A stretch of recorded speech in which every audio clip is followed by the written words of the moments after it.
Okay, hey everyone. Well, Settlers Lament back here again. I just wanted to do a quick, or I don't know how quick, but I want to do a Canada Day stream or Dominion Day.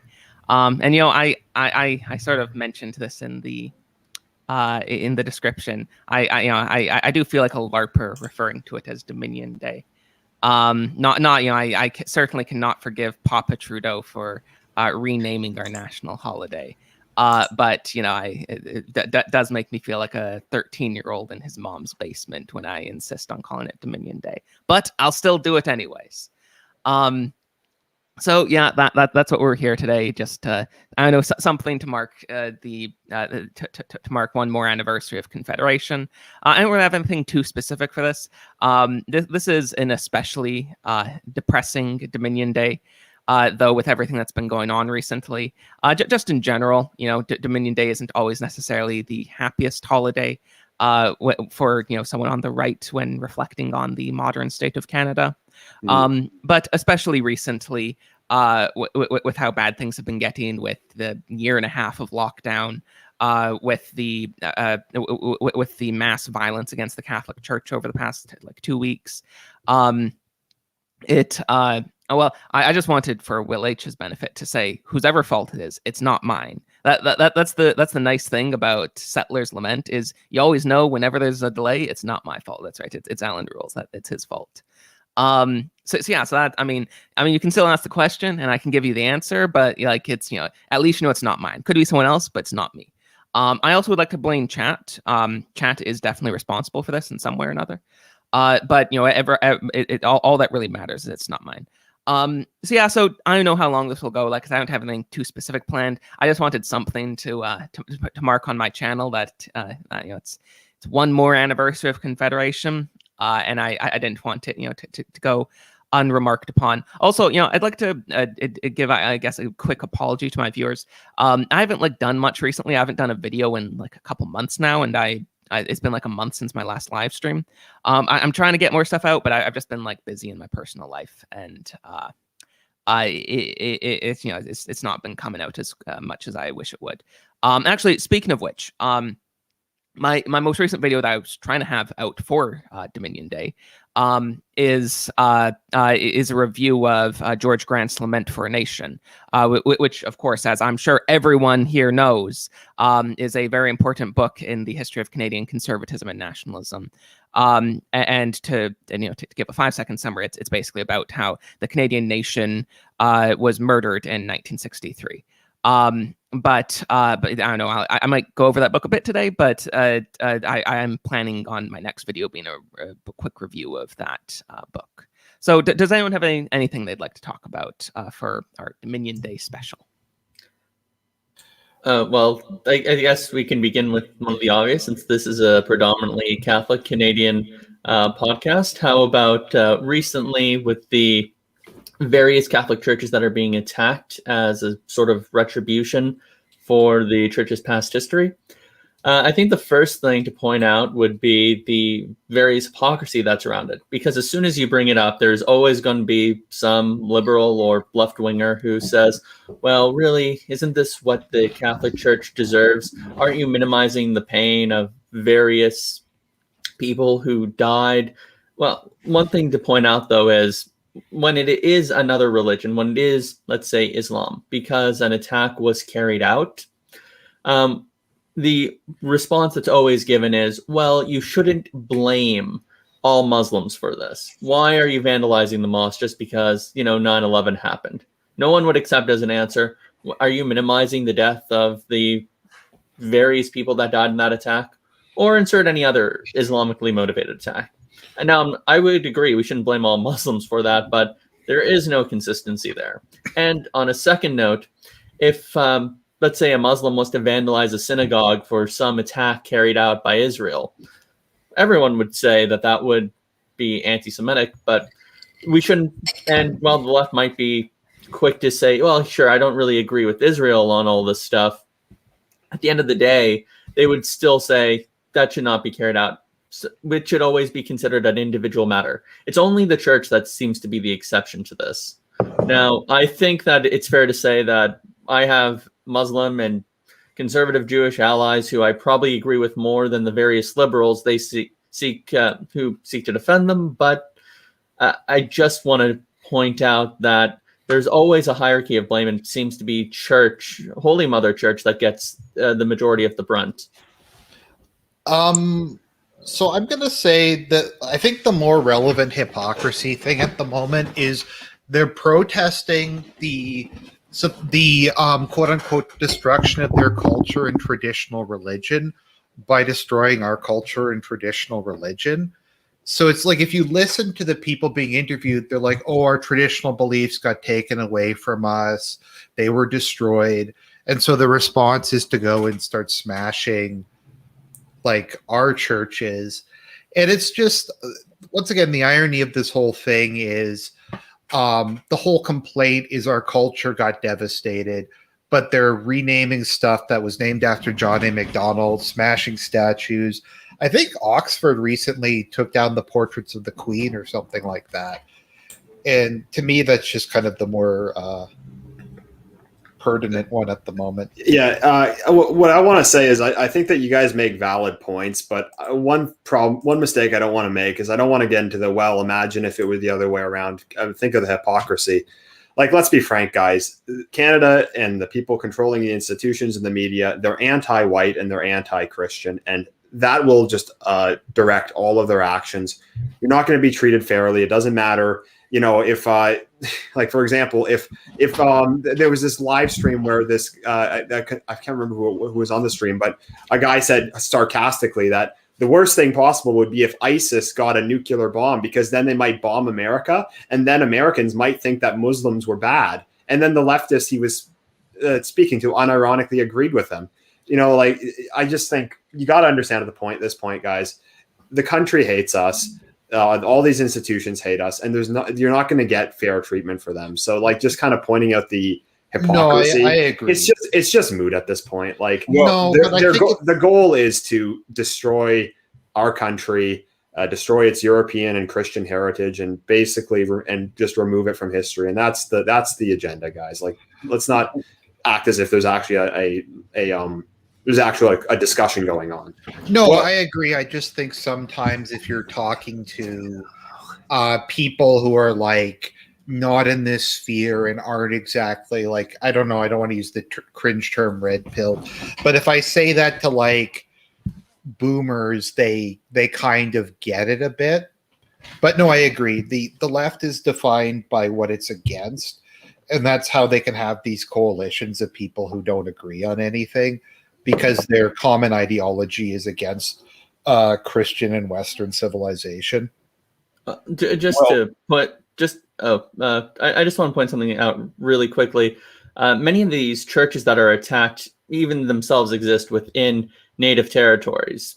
Secondly, when it comes to people who are worshiping Catholics, many of them are not white. Many Lebanese people are Catholics.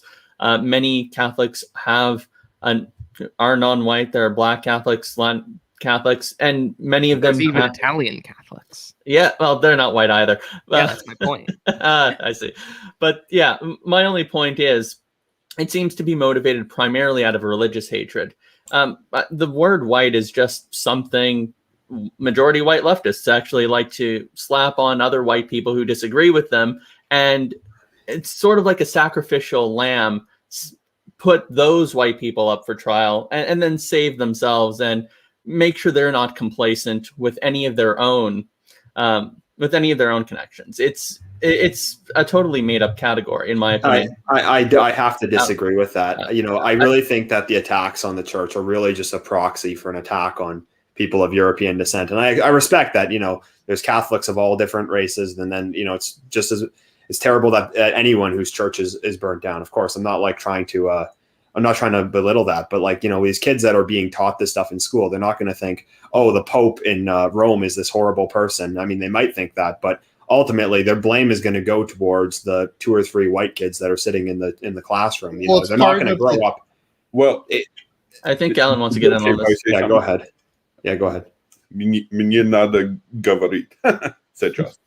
Now, How many languages do you know, Alan? 3. What are those? It's English, French, and Russian. Okay. Yeah, and if I go to Germany for a couple days, my German will come back. Ukrainian, I can struggle through. Anyways, the point I'm trying to make, I won't speak any more Russian. I just wanted to take a poke at Endeavour there. But I just want to say that I think it was Endeavour or Argent. I don't know who said it, but they said, well, they're saying we robbed them of their culture. Now they're robbing. Yeah, that was me. Oh, okay. So I'm just saying that I don't. If I had to put my money on it, it's not natives that are burning down these churches. I think it's white. Well, I don't think what Argent said is that that like natives are the ones behind the like modern destruction of like John A. Macdonald statues and stuff. Obviously it's not like exclusively the native lobby doing this stuff. I think what Argent meant is that the criticism for why what was done was bad is because we destroyed their culture and now they want to destroy traditional Canadian culture. I just mean it's part of the broader, like, we have to smash everything movement. Like, not everybody who tears down the statues in the States or renames things is like a Black Lives Matter African American. Just like how in Britain, the people who are on board with it are mostly probably white. But I'm just saying that I think the Indigenous people have, in order to get whatever it is that they think they can get, have decided to jump on the bandwagon and joined in on this movement. What you have to understand is that it doesn't matter. Like, the history doesn't matter. Like, we could not that we're going to do this on this stream, but it doesn't matter like what facts get pulled up later. The conclusion has already been decided upon. They've already decided that Canada is evil, Canadians are evil people, and basically that our countries have to be deconstructed and destroyed. Because they've done that with all these countries. They're saying that with Sweden. Like, what have the Swedish people ever done to anyone? So, as soon as you kind of just recognize that, look, they just hate you, they just want you gone, and you really can't even give them an inch. That's when you actually can start to. That's when you actually can start to fight back. Because we keep making this mistake that we're going to have this like dialogue and we need to address this. Like, the decision's already been made, guys. So you just need to get out of that kind of that dialectic. Well, first of all, let's ask ourselves sorry, Alan, you want to respond? Well, I mean, like, let me give you an example in Endeavour. Not too far from my house, there's a school that was named after a residential school founder who was a politician, who was part of the, like, helped found the residential schools. And on June 1st, they officially renamed the school. Now, the sign is still up. They'll probably change it over the summer. What would you say is a proper course of action there?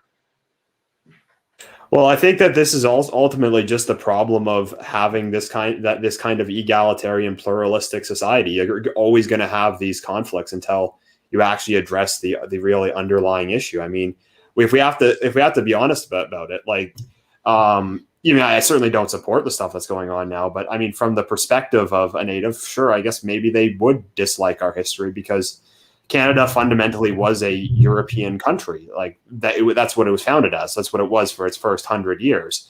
And that kind of underlines the entire identity. So I think the problem is that we just have that Canada's it's a country based right now on these like universalist, pluralistic values that are incorrect. They're incorrect. They're not going to be able to run a cohesive society. So I think that like the just talking about like the sign name or this person, that person, it just misses the deeper point that, you can't run a society based on these like egalitarian, pluralistic values. And until people address that, I think it's going to be like that forever, really.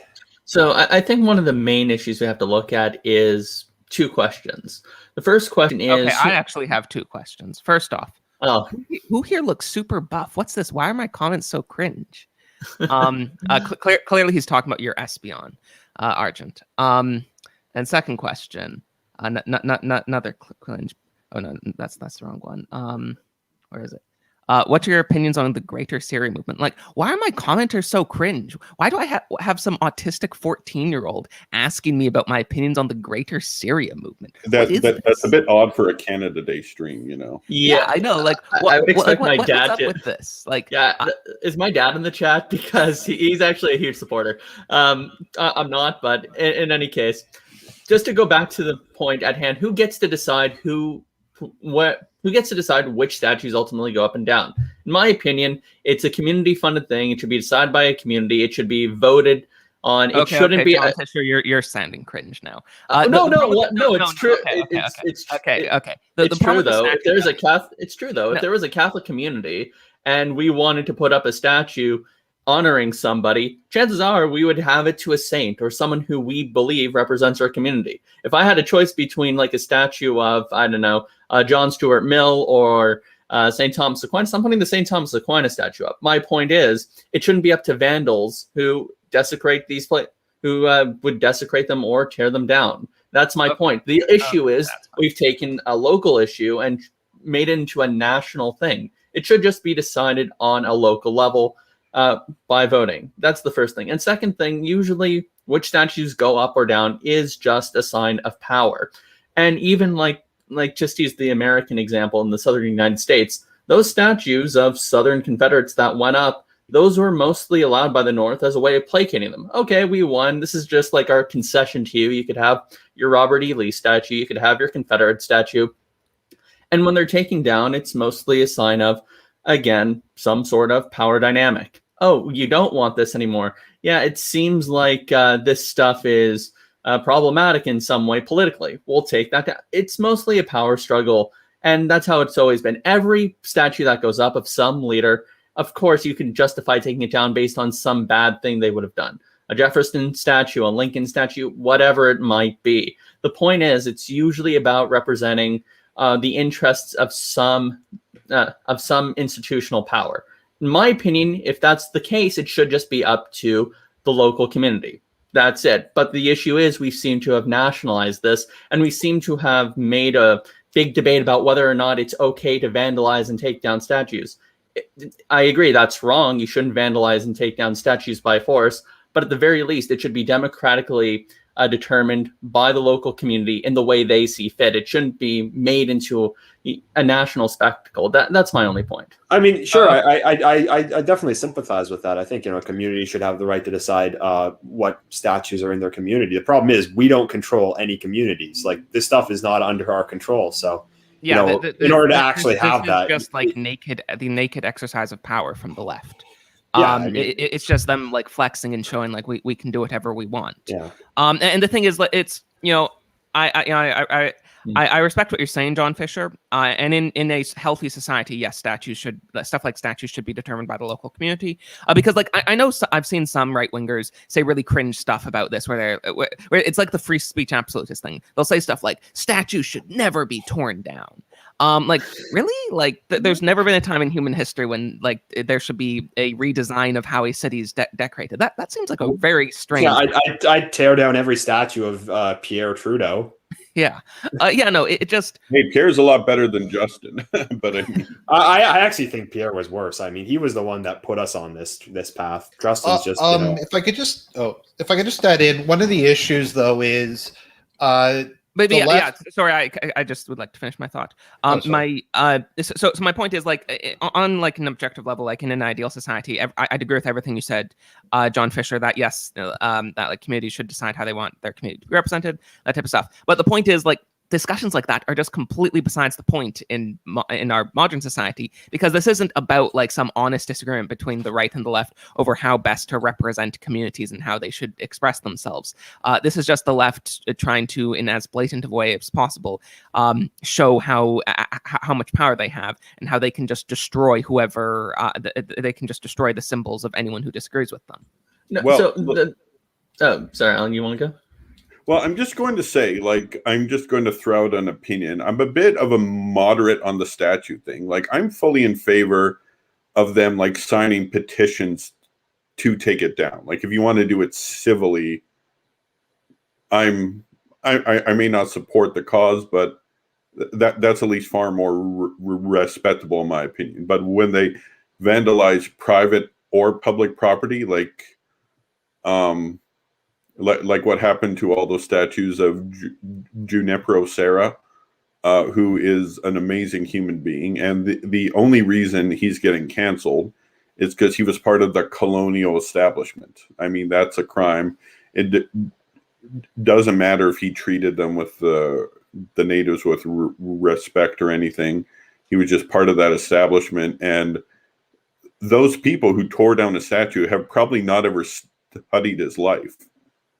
They've just they're just part of a movement. They're part of an extreme cancel culture, and like Antifa type, and yeah, they're just going on a rampage. Like I don't know. Like I'm not as opposed to it if it's done in a more respectable manner. I just want to throw that out there.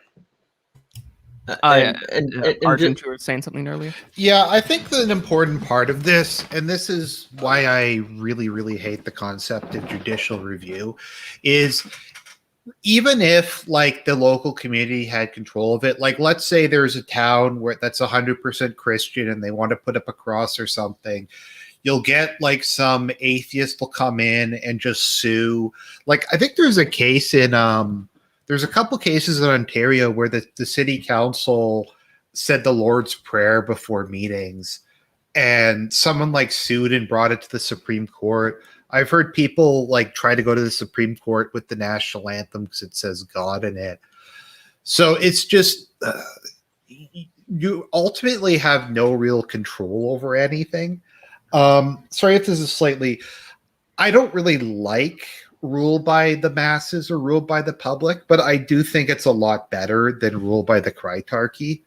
I have a lot more faith in the average Canadian. The Critarchy means rule by the Judiciary.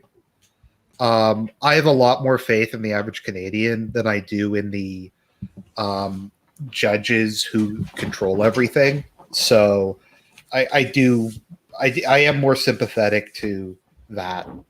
So on the statues issue, what I think that the important point to make is that symbology is extremely important. It's always been important for running any kind of society. It's important for religion and national importance. Everything symbology is extremely important for politics, and the left knows this, and they basically want the right to have no symbology whatsoever.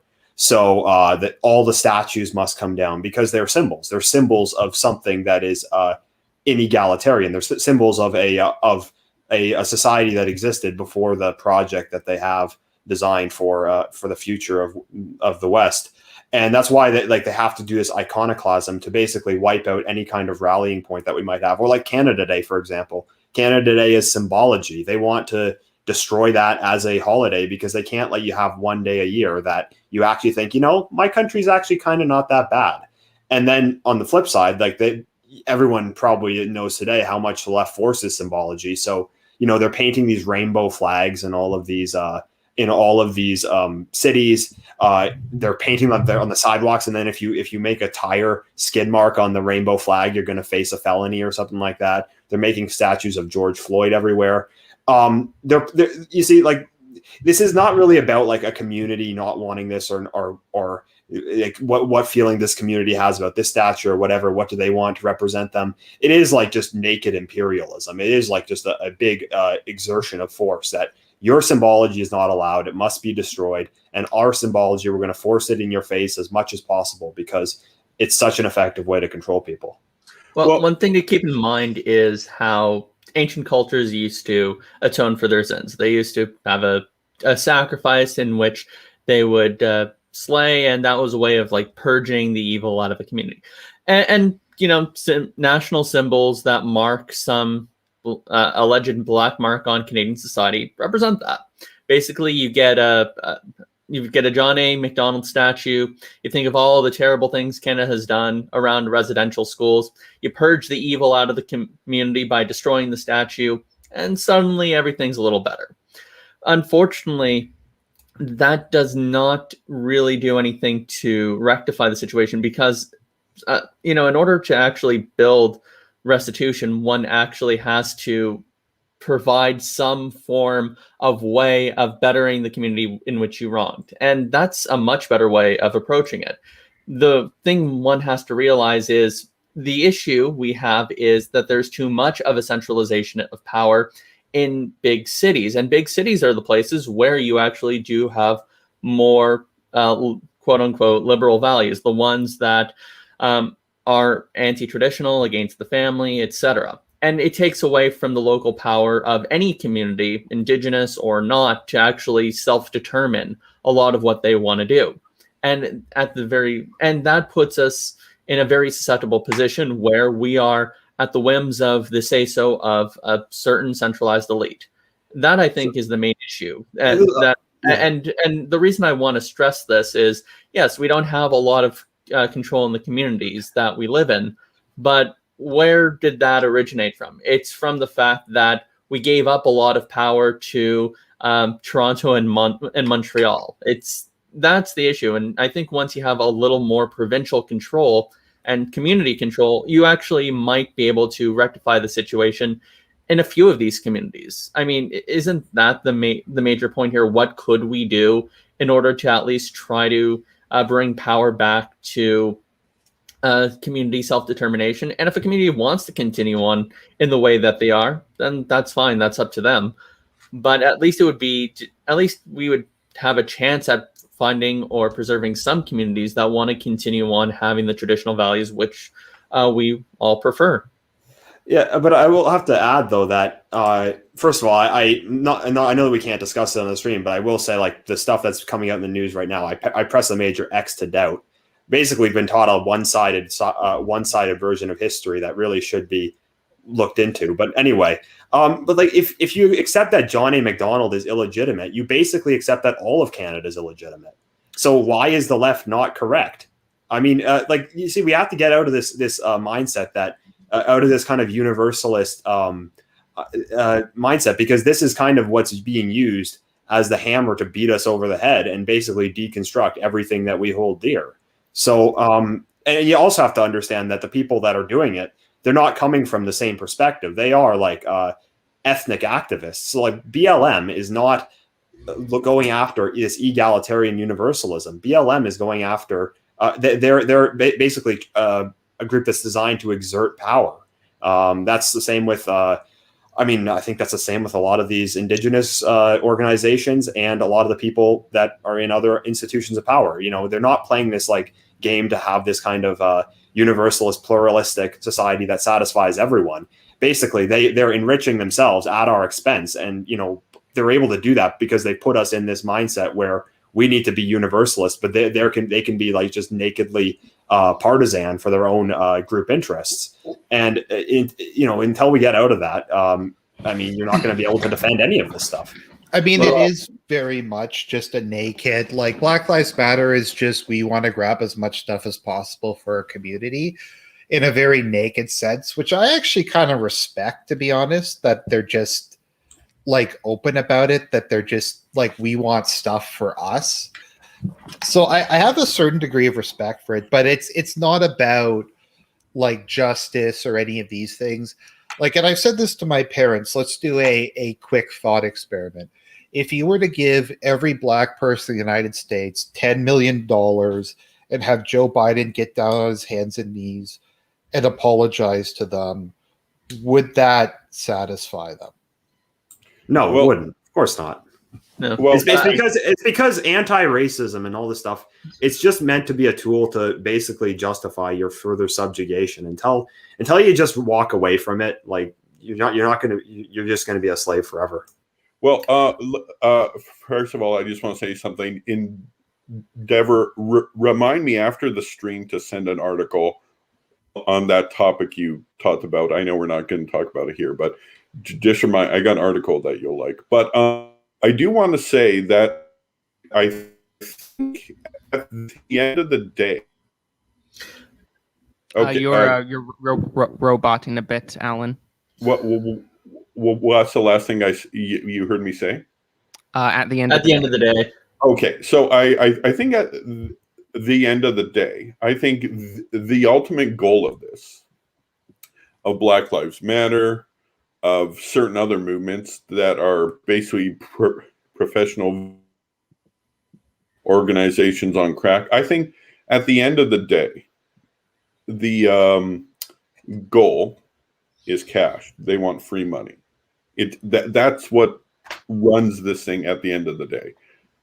For free money. And if I see people on Twitter saying, "Oh yeah, no, this group of people needs compensation because they were persecuted by this group, so this group's got to pay them," it's like I called them out on it. I'm like, you just want free money, you know. And the thing is, if there's an atrocity committed, I'm trying to be as general as possible, and people are killed, the true victims are not going to get any money because the true victims died. It's just we deserve money because we are a member of a group that had people killed by a certain other member. So we want money. So that like, I think at the end of the day, it's cash what rules this movement. I know it's a very Marxist explanation almost I have going here, but I think at the end of the day, it's fat stacks. Just to comment on that really quickly. So sometimes when a victim is hurt or even killed, even though that victim is not going to be compensated, the general idea is their individual family members or their descendants, any kind of emotional hurt or torment or infliction, that's what's going to be remedied. Now, in terms of whether or not, but that's created. That's created by these professional victim movements that try to pass on the PTSD to the next generation. Like, look, John, like you guys wonder why I have a German last name yet speak Russian. I was telling Endeavour before the stream in a Russian conversations that my family was from Saratov. I'm part of a group called the Volga Germans. In 1941, when the Third Reich Germans invaded Russia, we were ethnically cleansed and shipped to camps in Siberia and Kazakhstan, where we spent 2 decades, 20 years. And no one knows about our story. And we have got zero in reparations. But guess what? We moved on with our lives, you know? That, like, we had everything taken from us. We couldn't sell our land. So I mean, yes, bad things happen to people, but we move on. And these professional victim organizations are just there to carry the PTSD to the next generation to ensure that fat stacks keep coming to the next generation. Yeah, I definitely agree with that. Oh, sorry, really quick, just good to see another Russian German. My mother's family got expelled during the Civil War. Well, I mean, I guess no one has heard about it, but the entire online right apparently is run by the Volga Germans, since the Distributist is one of them too. Oh wow!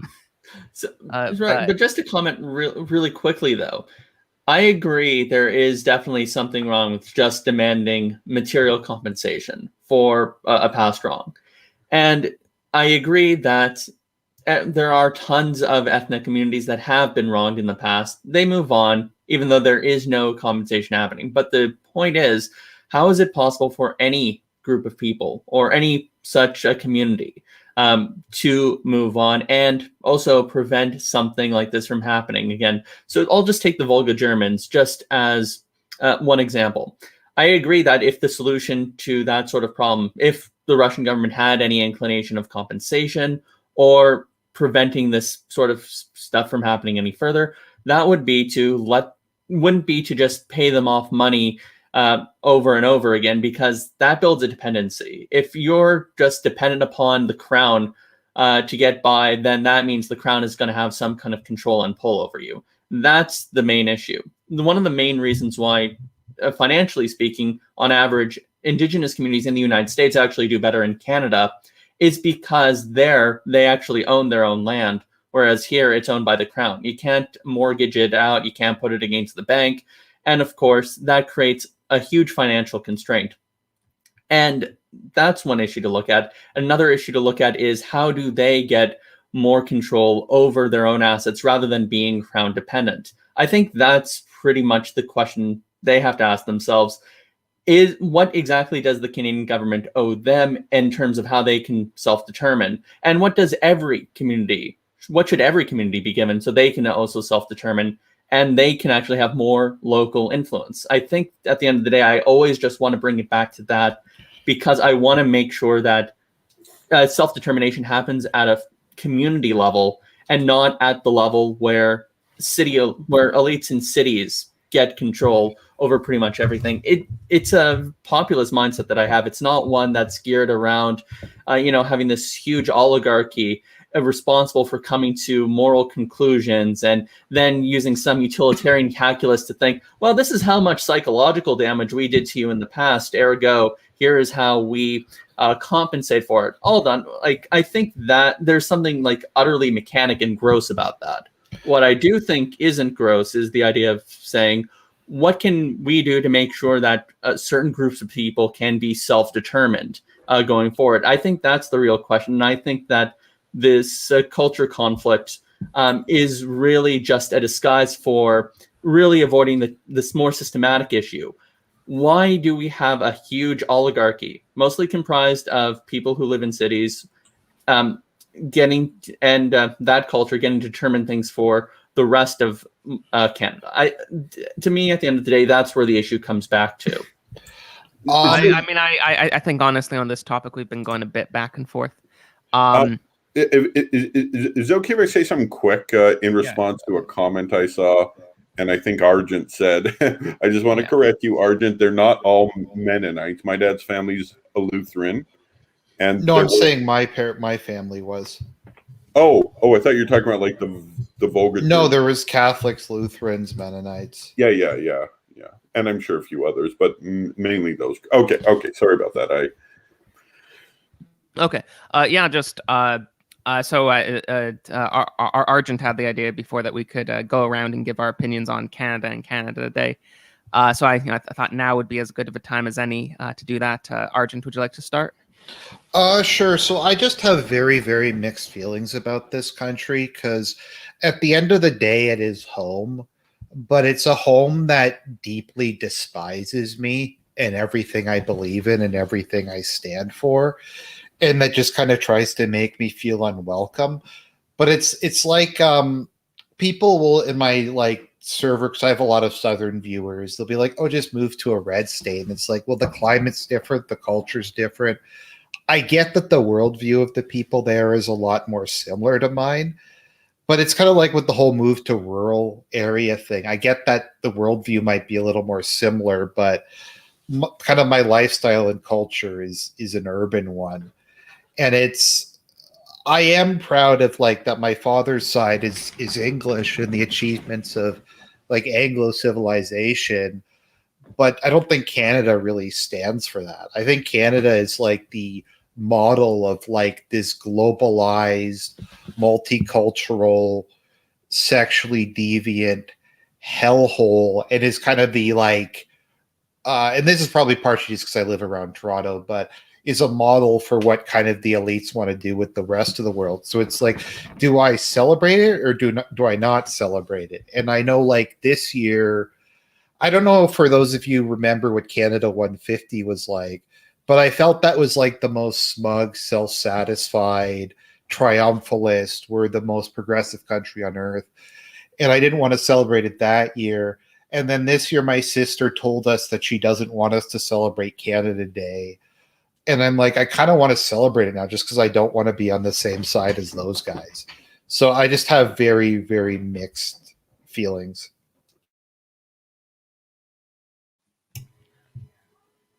I'll go next. I basically agree with most of that. I don't know. I almost feel as though the modern Canada is as divergent from the historic Canada as say Anglo Canada was from the original French Canada, prior to the Loyalists. I know there was Newfoundland and stuff prior to that. But still, and I know it's probably a bit hyperbolic, but I think it's only a little bit. I do have sort of a recognition that the modern Canada is a Canada that hates above all Christianity, but in general that is just deeply opposed to my own values, and is not a country that is a country that's very different from me. But I still love the land. I still love even the country and the culture to a certain extent. And yeah, it's definitely true that I have considered sometimes. I think many right wingers and left wing places have moving somewhere. Not that I've ever considered too seriously, but it's something I've thought about. But I know perhaps that is something I will do one day, but it definitely would be a very big change. It's not a change that would be entirely positive. Go ahead, someone. Oh, it's my turn? Yeah. Okay. I'll just give my 2 cents on Canada. I think Canada and the States, like, they're just too big. There's too much disparity. I think they need to be broken up into 3 or 4 different countries each, because there's really, like, what does someone in Texas have in common with someone from Maine, or what does someone in Calgary have in common with someone from Toronto, let alone French Canada, right? Or Newfoundland or something like that. Like, these countries are too big. I kind of like Europe because they're smaller countries, but they're based on certain groups. Now this is a fantasy. It's not ever going to happen, at least not anytime soon. But my thoughts on Canada Day. I mean, I know a person. I was watching the. My friend had some people over, and he basically said that he's out of there. Like, he's got a job where he just needs his laptop. He can live anywhere in the world. He's getting out of Canada because there is like the way that this lockdown was so draconian and so disrespectful to our rights as a Canadian that he wants to leave. And believe me, if it was easy for me to expatriate, I would. I've got a house here, but homes can be sold or rented. And like the thing is, I want to move somewhere where there is sanity. I know in Endeavour, you live in Eastern Europe. I'm not going to say the location here, but I'm so envious of that, because although the economy is not as good, and like, it's probably not easy being a foreigner there. Like, there is zero wokeness, or not zero, but a sliver of what we have here in terms of wokeness. And I think it's worth moving or expatriating for that alone. Now, oh, you finished? Yeah. Okay, so here's my take on it. So that is true. I don't actually live in Canada anymore. What do I think of Canada Day? I guess it kind of just drives home kind of something that I've been feeling a long time. It's that you just kind of have to let go of the nostalgia of the past. That isn't don't let the nostalgia from the past hold you back from actually improving your life today. I mean, I definitely, a lot of what Arjun said resonates with me. I mean, yeah, I'm from Southern Ontario too. My family's from there. I lived the first 24 years of my life there. I wish it was I wish it was a place I could I could live. But ultimately, I mean, is it really? And sure, I love our country. I love our history before 1965. And it still resonates with me. Seeing the old paintings of the Mounties, standing on the mountains, or the Fathers of Confederation, or the guys marching up Vimy Ridge. Sure, I mean, that resonates with me a bunch. But at the same time, you have to understand that the past is gone, and you can't really recreate the past, and you have to look forward. I myself emigrated to another country. I know not everyone can do that, so I don't want to say just everyone should just abandon ship, because I know not everyone is in the same situation. But, definitely don't like put yourself through the worst. If you're living in Toronto or Vancouver or something like that, get out, go to Alberta, go to, I don't know, somewhere in rural Saskatchewan or something like that. I think you'll be a lot happier. I mean, for me, the change to Eastern Europe, it took me a while to adjust to it. It took me a while, but ultimately, I don't have to deal with all of the, basically all the stuff that's going on right now. I don't have to deal with that on a daily basis. And that really does actually improve your life a whole bunch. So, I guess what Al said, I'll agree with that. Canada and America, they're just too big as countries to work. Someone in, like you said, someone in Maine has nothing to do with someone in Texas. Someone in Toronto has nothing to do with someone in, some rural village in Saskatchewan or something like that. And ultimately, I do think that the future is, I do think that ultimately Canada and the United States, as they existed as historical countries, are unfortunately kind of becoming a thing of the past, and they're holding us back at this point. So we do really need to start thinking. We need to start thinking like post America, post Canada. I don't want to sound like Trudeau here, but some of the stuff that they say is actually true. That it has kind of become a post-national country. So we kind of have to look past that. Sorry to interrupt. That's something I've been saying for a long time now. That my assessment of Canada and Justin Trudeau's are basically the same. The only difference is that he thinks it's a good thing. Yeah, exactly. But what I'll say is that if you're living in one of these really paused areas, and you have the strict lockdown, and there's just like the LGBT stuff everywhere, and you can put down roots somewhere else. It'll take you some time to adjust, but I really do think it's worth it. As someone who's like kind of gone from a paused place to a non-paused place, it's improved my life. But I think definitely look forward, and don't kind of let the nostalgia from the past hold you back, because ultimately a lot of these symbols, they aren't really they aren't what they used to be, and they don't really exist in any real sense anymore. I think for Canada Day, I'm just going to find a local poutine place, just be very stereotypical for today. But I think one thing is important to keep in mind here. Grace perfects nature. And the thing about being a Catholic citizen of any country is that while we are here, we do have a duty to uphold whatever laws do not contradict our faith. And we also have a duty to convert others. I think if there is any hope for a future Canada, it's to do our best to actually convert the hearts of our fellow citizens. And that requires delving into the faith, talking to others, and just actually having community interactions with other people. I know that's a little easy for me to say. I feel like I'm cooped up on the internet just as much as anyone, but I honestly think that this is probably the best way to go about it. Rome was also very degenerate before it converted all over. They used to literally sacrifice not just the unborn, but also infanticide was very common. This was something that fortunately the Christians at that time were able to change. They were able to bring people into the Catholic faith. I think if there's a hope for any country, it's to actually see who you can convert. And while it is true, some countries and some peoples are easier to convert than others, I think if you're going to be a Catholic living anywhere, that is what you owe to other people. It's not just a peaceful coexistence. I could peacefully coexist in a Muslim territory rather easily. Very similar values. Can I convert anyone? No, that would be haram according to that law. But as it stands, in Canada, I actually have that little bit of a benefit.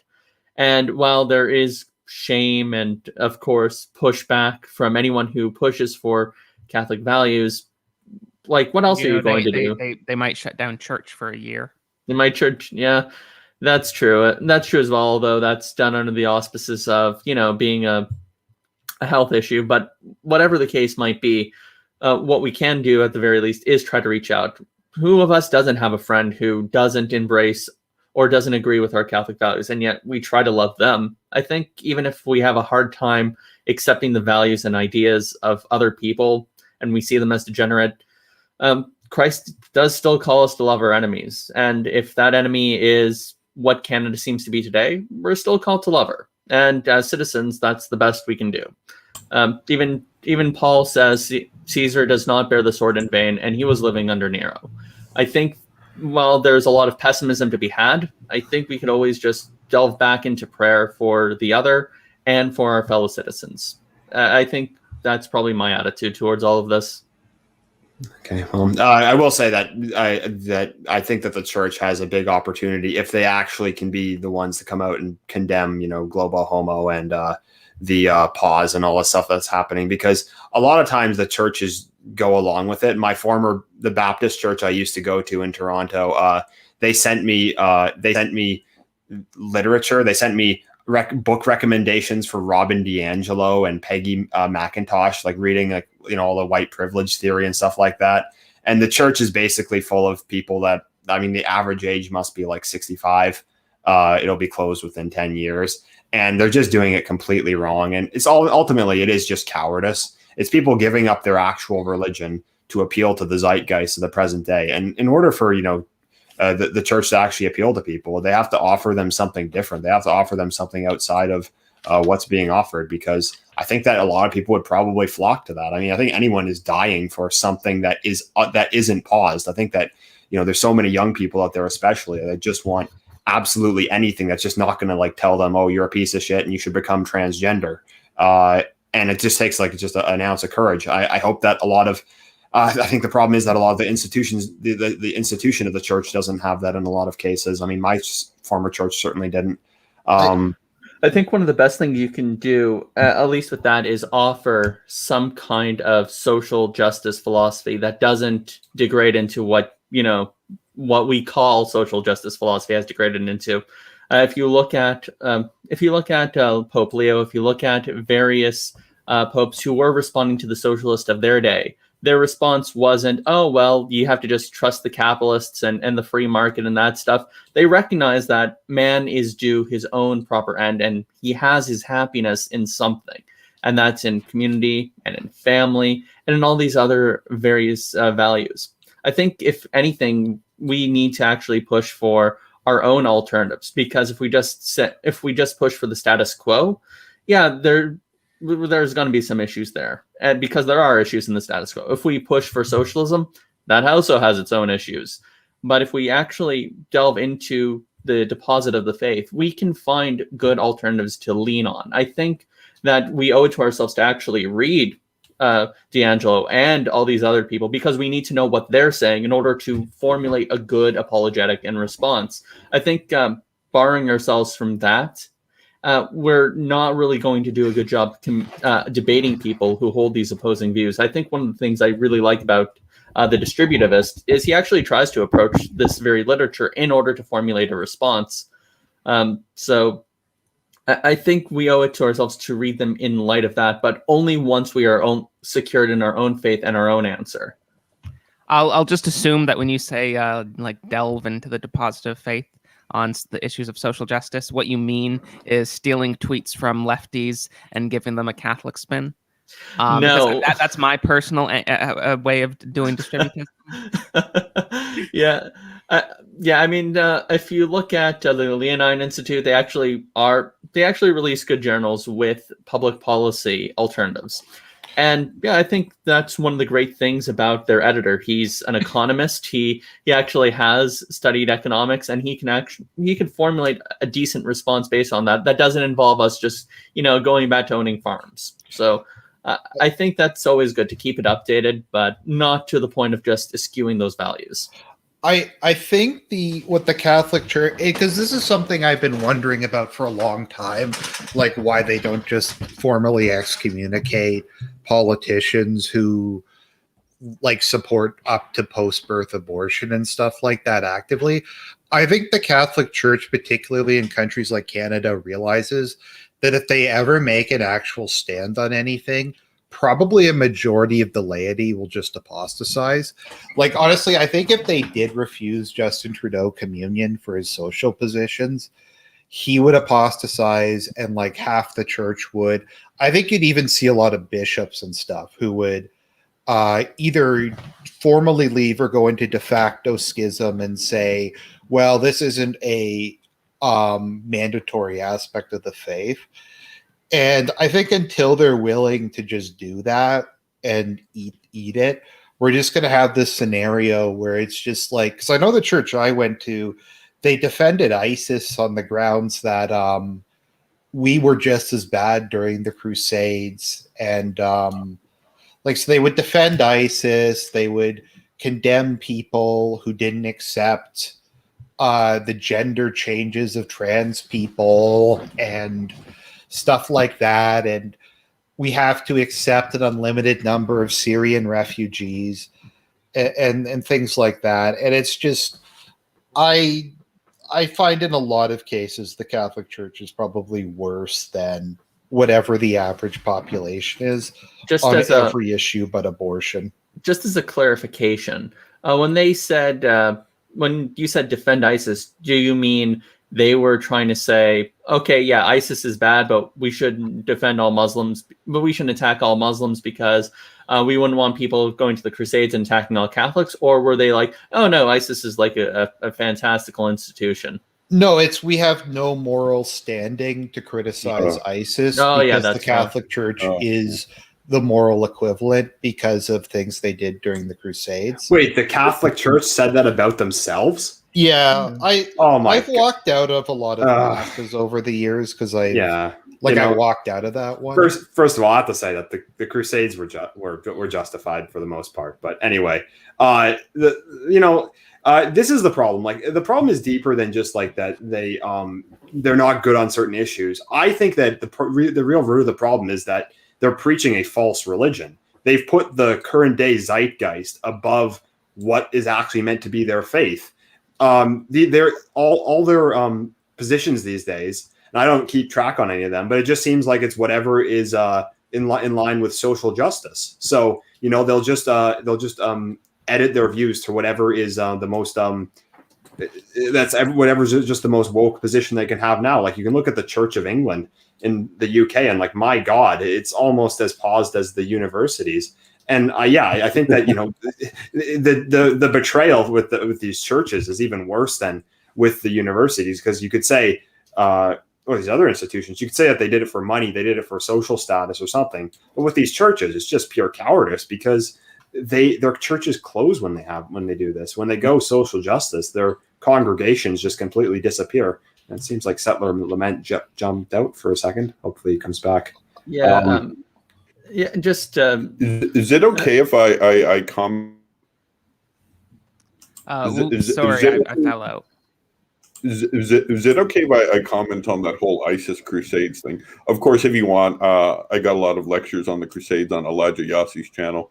But there's a meme that I saw. It's got a picture of all the Crusaders like charging forward on their like horses and like Templars and stuff. And and it says the Crusaders weren't like ISIS. They fought ISIS the first time around.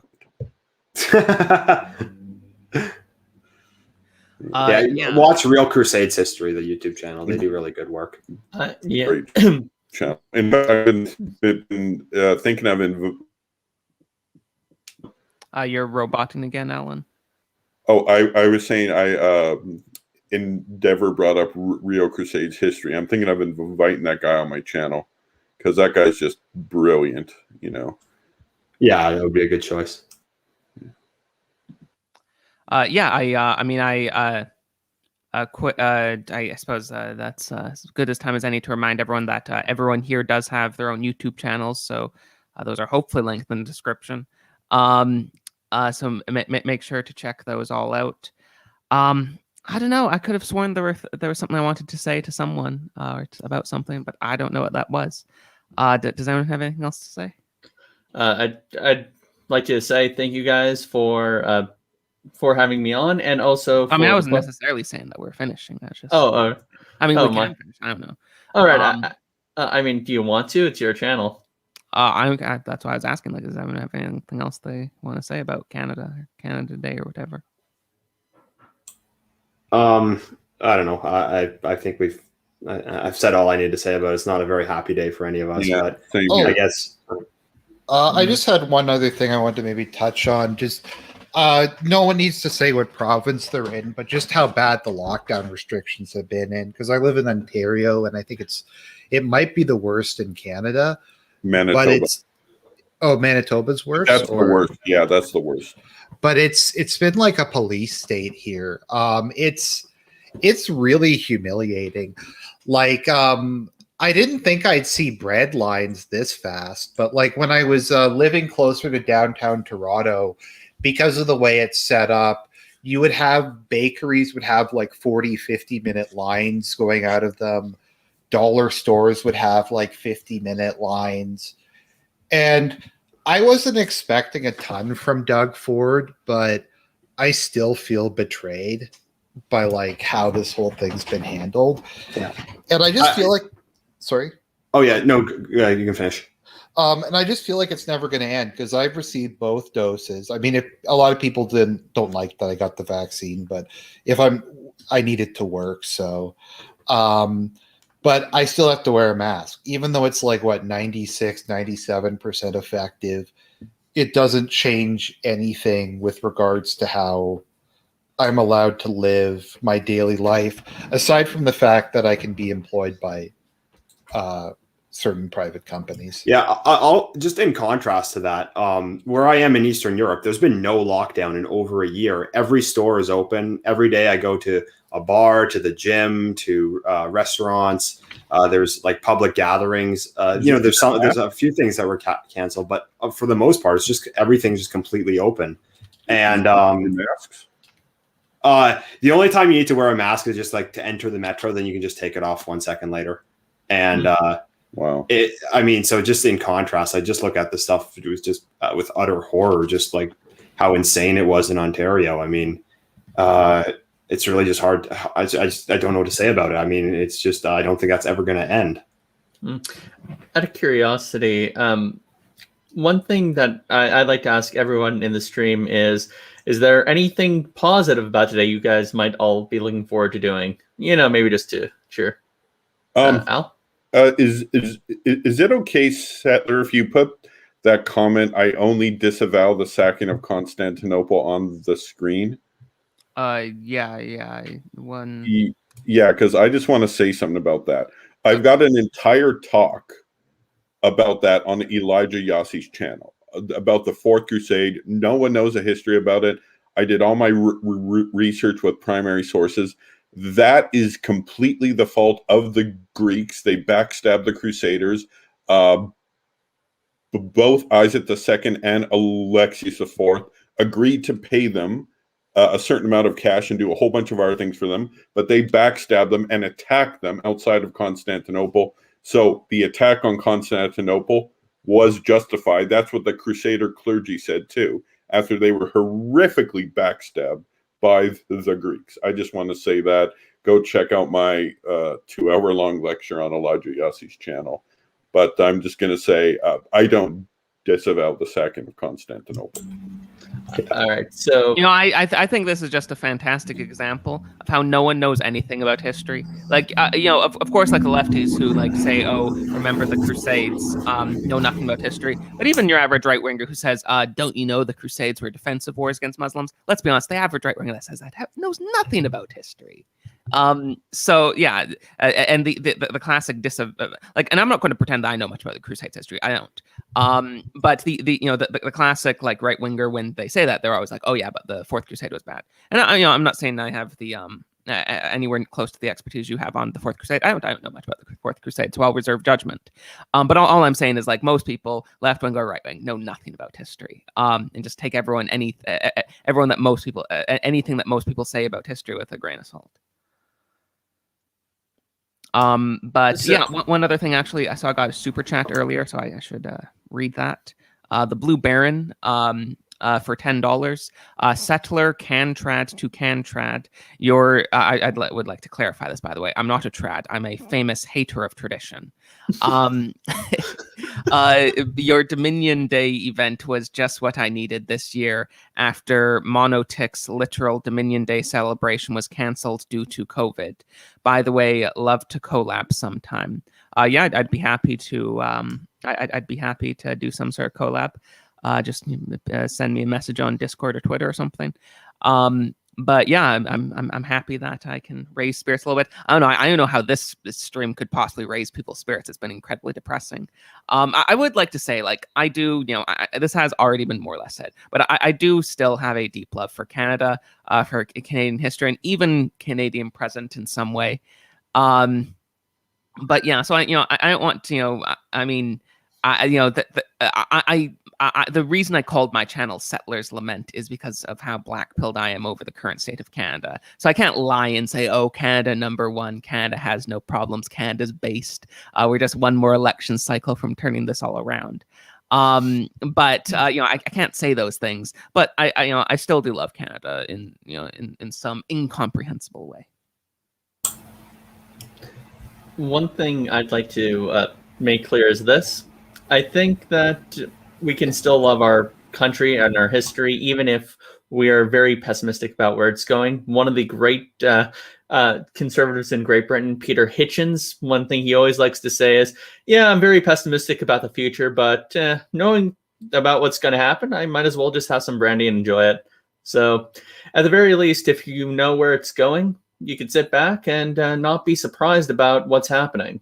And the great thing about being a pessimist is this: you're either going to be right or you're going to be pleasantly surprised. And there's nothing wrong with either of those. Yeah. And I guess what John said earlier, that does anyone have anything positive to say for thank you.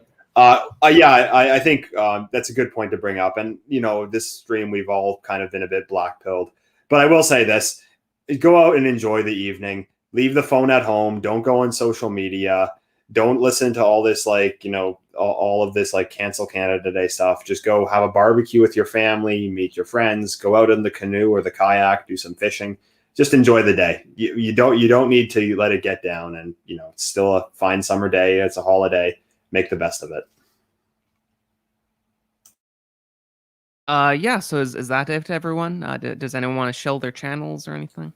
My name is John Fisher 2.0. Join me over at Original Win Productions, where I post videos pertaining to Catholicism. Specifically, right now, I'm doing a series on the Trinity and one solution propounded by the American philosopher Peter Van Inwagen. You can also follow me on Twitter at John Fisher 2.0, or that's John Fisher 2, the number .dot.o.